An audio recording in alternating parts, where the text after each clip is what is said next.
Hello जी, नमस्कार। तो कैसे हैं आप लोग? तो आज है 23 दिसंबर और आज है किसान दिवस, राष्ट्रीय किसान दिवस, जिसको इंग्लिश में बोलते हैं नेशनल फार्मर्स डे। 2001 से हमारी जो सरकार थी उन्होंने शुरुआत की पहली बार, जो कमोमरेट, जो हमारे फॉर्मर प्राइम मिनिस्टर थे, फिफ्थ फॉर्मर प्राइम मिनिस्टर थे श्री चौधरी चरण सिंह जी, उनकी याद में हम किसान दिवस मनाते हैं। उनको एक किसान नेता के तौर पर जाना जाता है और आज भी उनकी जो बहुत सारी पॉलिसीज़ हैं जो किसानों को लेकर बनाई गई थी, वो आज भी लोगों को बहुत ही ज़्यादा बेनिफिट देती हैं। उनको मतलब एक तरह से किसानों का ही नेता बोला गया और आज तक वो हमेशा किसान के लिए ही समर्पित थे। ज़्यादा लंबे समय के लिए वो प्राइम मिनिस्टर नहीं रहे। हालाँकि वो मतलब 7 एक महीने के लिए रहे हैं। वो 28 जुलाई 1979 को पीएम बनते हैं और 14 जनवरी 1980 को वो पीएम पद से रिज़ाइन दे देते हैं। हमारे देश में मोस्ट ऑफ जो पॉपुलेशन है वो खेती पर निर्भर है, खेती करने पे है। और जो प्राइमरी मतलब जो सोर्स है हमारा, जहाँ से हमारी चीज़ें आती हैं, जहाँ से हमारा रॉ मटेरियल आता है, वो ऑब्वियसली एग्रीकल्चर है। तो लगभग 50 से 60% हमारे देश की जो आबादी है वो खेती पर डिपेंड है, वो एग्रीकल्चर पर डिपेंड है, डायरेक्टली और इनडायरेक्टली।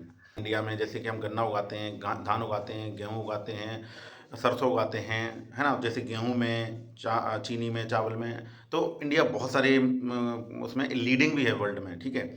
और जैसे दूध है, दूध के उत्पादन में भी किसान है आते हैं सारे, मतलब जैसे फिशिंग है, तो ये सारे काम किसानों के हैं। तो बेसिकली जो किसान हमारे देश के बैकबोन है, किसान और सोल्जर्स, तो हमें उनका बहुत ही ज़्यादा सम्मान, रिस्पेक्ट, आदर करना चाहिए। और उनके प्रति जो भावना और उनका जो कंट्रीब्यूशन है देश के लिए, हमें हमेशा उनको बहुत ही ज़्यादा डेट रहेंगे, हम रेडी रहेंगे। तो मैंने भी अपने जीवन में बहुत सारी खेती की है, कृषि, मैं खेती से जुड़ा रहा हूँ और आज भी मैं कहीं जहाँ मौका मिलता है मैं खेती से बहुत ही ज़्यादा इन्फ्लुएंस रहता हूँ। और आज भी मैं अपने यहाँ आसपास, अपने जहाँ मैं रहता हूँ क्वार्टर्स में, इनकम टैक्स क्वार्टर्स में, वहाँ आज भी जहाँ भी जो वैकेंट एरिया है वहाँ पे अपनी मैं प्लांटेशन करता हूँ, अपने टमाटर के, मटर के, मिर्ची के, या फिर तोरी के, या जो भी मेरे को प्लांटेशन ईजिली अवेलेबल है मैं लगाता हूँ और उगाता हूँ। तो बस मेरी आपसे यही आशा है, उम्मीद है, और आप अपने देशवासियों से कि अपनी मिट्टी को बचाएं, है ना? अभी एक रिसर्च हुई, मैंने देखा था कि जो चाइना का एक लेसन आ रहा है, बड़ी मोटी कली वाला, उसमें क्या हो रहा है कि जिसमें मेटल्स ज़्यादा है, मेटल्स मतलब जो सीवेज का पानी जाता है ना, गंदा जो नालियों का, गटर का पानी जाता है, उससे उस लेसन को उगाया जा रहा है, जिसको हम लोग खाते हैं क्योंकि वो ईजी टू पील होता है, उसको आराम से हम छील सकते हैं। खेती और जो करते हैं हम किसान भाई, उनके लिए मेरा सल्यूट है। और मेरे देश के लिए बहुत ही गर्व की बात है कि हम किसान कृषि प्रधान देश हैं। हमारे प्रधानमंत्री श्री नरेंद्र मोदी जी और हमारे जो भी कृषि मंत्री, जो भी सरकारें रहीं, उन्होंने खेती को हमेशा बहुत ही महत्व दिया है। बस आप लोगों से यही उम्मीद है कि हमारा देश आगे बढ़े, किसी भी फील्ड में बढ़े, कैसे भी बढ़े। आज हमारा देश ऐसी स्थिति में है कि हम खेती से लेकर स्पेस तक की सारी चीज़ों में आगे हैं और हम बहुत अच्छा कर रहे हैं। हमारा बस यही है, उद्देश्य है जीवन का। मेरा तो पर्सनली यही है कि हम अपने देश के लिए समर्पित रहें, अपने देश के लिए किसी न किसी क्षेत्र में जाकर सेवा करें, सेना में, कि खेती में, नौकरी में, राजनीति में, कहीं भी जाएं सेवा करें। तो अब मैं आपके साथ शेयर कर रहा हूँ थोड़ी सी कुछ लाइनें, जो स्लोगन्स हैं हमारे किसान भाइयों के लिए, जो हमारे जो फेमस स्लोगन्स हैं, जो हमारे किसान भाइयों के लिए, जो फार्मर्स के लिए हैं। कहते हैं कि without farmers no country can progress, मतलब किसान के बिना कोई भी देश प्रगति नहीं कर सकता, ठीक है? The life of an Indian farmer is dedicated to his fields, मतलब एक जो इंडियन भारतीय किसान है उसका पूरा जीवन उसको अपनी खेती के लिए वो लगा देता है। तो एक ये है, मतलब उनको जीवन दाता बोला जाता है, लाइफ गिवर्स। किसान क्या है? जीवन दाता है, प्राण दाता है। भाई खाना मिलेगा तभी तो, जब खाना इंसान खाएगा तभी तो आगे मतलब उसकी ग्रोथ होगी, तभी तो आगे पैसा सर्कुलेट होगा, तभी तो कंट्री चलेगी। बिना खाने से कोई रॉ मटेरियल होता है खाना, ठीक है? दालें हैं, अनाज है, और जैसे आपकी सब्जियां, वो रॉ मटेरियल हैं बहुत सारी चीज़ों को बनाने के लिए। तो उसके बिना तो कोई चीज़ संभव नहीं है। तो हम क्या बोलते हैं उनको? द लाइफ गिवर्स बोलते हैं, the pillar of the society. भाई सोसाइटी का बहुत इंपॉर्टेंट पिलर है ये, मतलब इसके अगर ये पिलर हट जाएगा ना तो सारी चीज़, सारे पिलर वीक पड़ जाएंगे, ठीक है? जितना भी मीडिया या फिर जो भी जहाँ किसी भी सेक्टर में काम करता है, किसी भी सेक्टर में काम करे, चाहे गवर्नमेंट जॉब करे, चाहे प्राइवेट जॉब करे, चाहे बिजनेस करे, फूड तो भाई मतलब इसके बिना क्या ही कल्पना कर सकते हैं हम जीवन की? नहीं कर सकते हैं, ठीक है?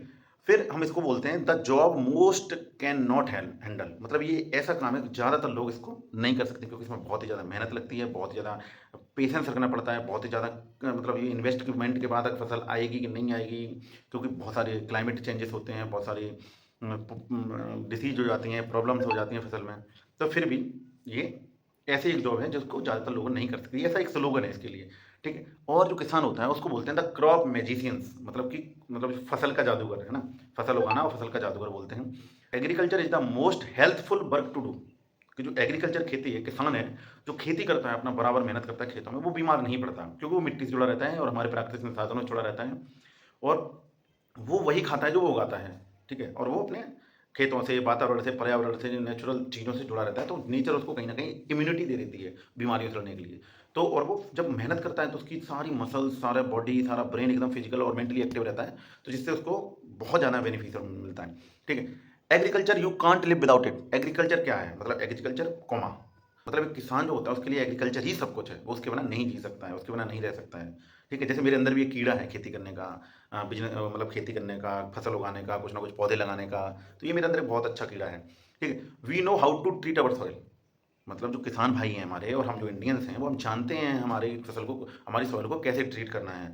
We know how to treat our soil. तो never lazy and always dedicated, he is an Indian farmer, मतलब कभी भी जो never lazy, always dedicated, he is an Indian farmer, मतलब कहने किसान का, ये किसान के लिए एक बात कही गई है कि वो कभी भी आलसी नहीं होता है और हमेशा समर्पित रहता है अपनी खेती के लिए। वह एक भारतीय किसान होता है जो तुरंत ट्रैक्टर और हल और बैल लेके अपने खेतों में चल देता है फसल को बोने, ठीक है, और फसल को उगाने।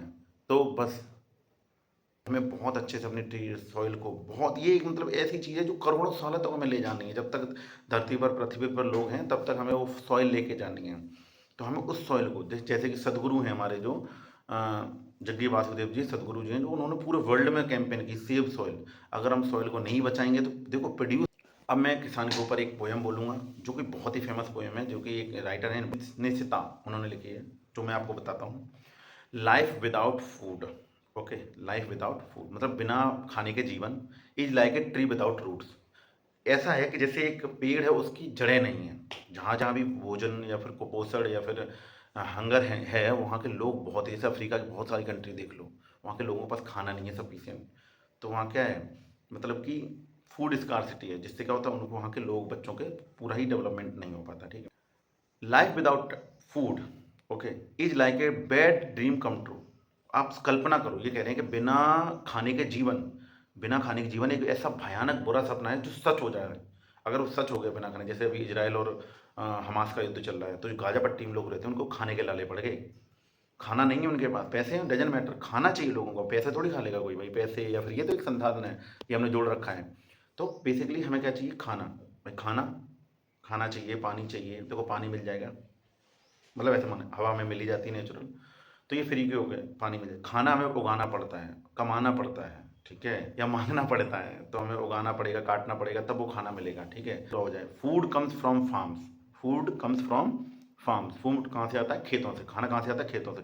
These farms make our country charm, और ये जो खेत हैं वो हमारी कंट्री को कैसे बनाते हैं, चार्म, सुंदर बनाते हैं। Our country's pride is hidden in farms, हमारे जो देश का गौरव है वो हमारे खेतों में है, फार्म्स में है, ठीक है। Our country's pride is hidden in our farms, हमारी जो कंट्री का गर्व है, गौरव है, वो हमारे खेतों में छुपा हुआ है। But the growing population rings an alarm, लेकिन जो बढ़ती हुई पॉपुलेशन है आज की, जो हमारे देश की पॉपुलेशन बढ़ रही है, वो एक अलार्म बजा रही है कि भाई ज़्यादा बढ़ेगी ना तो संसाधन खत्म पड़ जाएंगे, कम पड़ जाएंगे, जिसमें दिक्कत बहुत ज़्यादा होगी। और जो संसाधन कम पड़ जाएंगे, जो भाई उनका रेशियो नहीं बैठेगा, उनकी भाई उग रहा है 100 लोगों के लिए और खाने वाले हैं 1000, फिर क्या होगा बताओ, फिर हमें मंगाना पड़ेगा दूसरे देशों से। Farmers try their best to cultivate more, जो फार्मर्स हैं वो बहुत ज़्यादा मेहनत कर रहे हैं अपने खेतों में, बहुत ज़्यादा मेहनत कर रहे हैं, अपना बहुत ज़्यादा ट्राई कर रहे हैं बेस्ट उगाने का, ज़्यादा से ज़्यादा उगाने का। लेकिन for lost ships to become a sea shore, अब ऐसा हो गया है दूसरों चीज़ों पर डिपेंड हो गए, ठीक है। These efforts will not be in vain, लस करते हैं वो कभी भी व्यर्थ नहीं जाएंगे और ना जाते हैं। One day the dry land will also have rain, एक दिन ऐसा आएगा, one day the dry land will also have rain, एक दिन ऐसा आएगा कि जहाँ जहाँ बंजर जगहें हैं, जहाँ जहाँ हमारे पास पानी नहीं है, बहुत एरिया ऐसा है जहाँ हमारे पास पानी की बहुत, पीने तक की, मतलब खेती के लिए तो छोड़ो, पीने तक की दिक्कत होती है, तो वहाँ भी बरसात होगी, सब कुछ अच्छा होगा, हम ऐसी आशा करते हैं। Thanks to farmers for growing food, ये हमारा बहुत बड़ा थैंक्स है हमारे फार्मर्स के लिए, growing food. Thanks to farmers to giving our life tree roots, thanks to farmer, जो हमारे जीवन को, हमारे प्लांट्स की जो हमारा जीवन है उसको रूट्स देते हैं, ठीक है, वो हमारे जीवन का सब कुछ आधार है।